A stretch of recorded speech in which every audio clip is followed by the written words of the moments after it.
नमस्कार. दिवाळीत गाय वासरांची पूजा कशी करायची याची माहिती आता आपण पाहूया. तर वसुबारसेला आपण गाय वासरांची पूजा ही आपण संध्याकाळी करायची असते. तर संध्याकाळी आपण तुळशीजवळ आपण गाय वासरांची पूजा करायची आहे. तर जिथे तुम्हाला गाय वासरे दिसतील तर तिथे तुम्ही तुळशीजवळ आणून त्यांची आपण पूजा करायची आहे. तर तिथे पहिल्यांदा त्यांना आपण गाईच्या पायावर गाई वासरांच्या पायावर आपण पाणी वतायचं आहे. त्यांना हळदी कुंकू मस्तकाला आणि पायाला लावायचं आहे. तसेच आपण त्यांच्या गळ्यात आपण फुलांचा हार घालायचा आहे. त्यांना तिलक हळदी कुंकू अक्षदा वाहून आपण त्यांना ओवाळायचं आहे.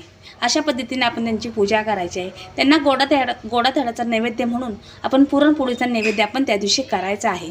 अशा रीतीने सर्वांनी घरातल्याने गाय वासरांची पूजा करायची आहे आणि त्यांची मनोभावे आपण सेवा करायची आहे. तर असं सर्वांनी प्रार्थना करून आपण गाय वासराची सर्वांनी पूजा करावी.